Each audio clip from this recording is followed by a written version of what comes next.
Hartmann Trauma Bandage versus izraelský obväz. Ktorý z nich je lepší? Pri ošetrovaní masívneho krvácania v teréne zohráva správna voľba tlakovej pomocky zásadnú úlohu. Medzi najčastejšie používané produkty v taktickej medicíne aj civilnej prvej pomoci patria izraelský tlakový obväz a známy tiež ako Israeli Bandage a novší produkt Hartmann Trauma Bandage. Oba majú rovnaký cieľ. Rýchlo zastaviť krvácanie a stabilizovať ranu. Aké sú však medzi nimi rozdiely? Prečo niektorí záchranári začínajú uprednostňovať Hartmann?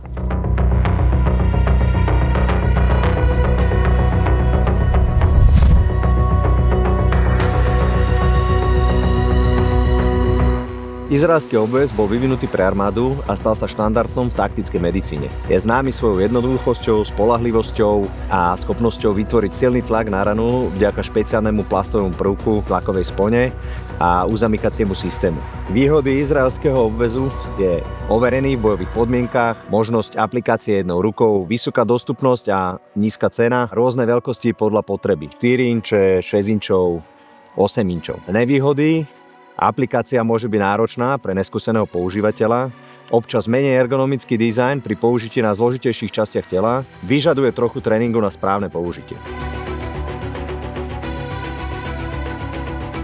Hartmann Trauma Bandage je novší produkt vyvinutý s dôrazom na jednoduchosť, intuitívne použitie a vysoký komfort pri aplikácii. Na rozdiel od izraelského obväzu má ergonomickejší dizajn, ktorý pomáha minimalizovať chyby pri aplikácii. Výhody Hartmannu: je jednoduchejšia a rýchlejšia aplikácia, ktorá je vhodná aj pre laikov. Integrovaný ten tlakový prvok, tá spona, sa automaticky prispôsobí tlaku na ranu. Tlakový prvok je na obväz prichytený mechanicky pomocou kovových nitov, nie lepidlom, ktoré na tom izraelskom obväze často expiruje. Je tam menej krokov na aplikácii, teda je tam aj menší priestor na chybu a širšia absorpčná podložka poskytuje lepšie pokrytie a absorpciu. To kompaktné vákuové balenie je ideálne do IFAKu alebo lekárničky. Hartmann je zabalený iba v jednej vrstve, preto sa to ľahko, jednoducho, intuitívne používa oproti izraelskému obväzu, ktorý je zabalený v dvoch vrstvách, tej vonkajšej sivej a vnútornej vákovej priehľadnej.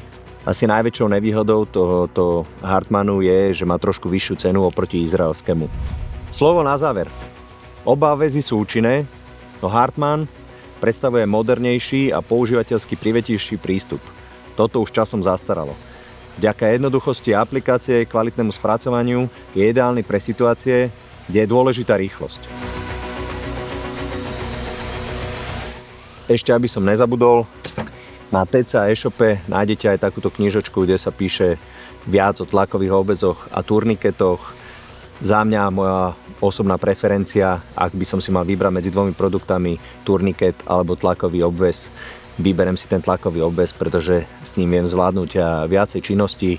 Takisto je tam rozdiel z ceny, ak to riešite. Ten tlakový obväz stojí 10-12 eur, turniket 40, takže aj to určite hraje rolu. Takže ak si budujete IFAK alebo svoju lekárničku, zvážte pridanie Hartmannu ako súčasť modernej prvej pomoci, pretože ako všetko, čo je na trhu 20 rokov, časom zastarie, a keď niekto vyvíja niečo nové, tak sa najprv pozrie na to staré, ako to funguje a vychytá všetky muchy. To sa presne stalo s Hartmannom.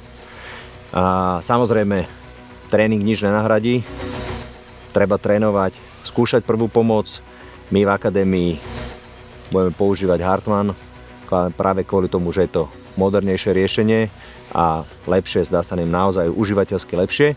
Takže ja vám držím palce s výberom tlakového obväzu a vidíme sa pri ďalšom videu a medzi tým určite na strelnici. Držte sa, čaute.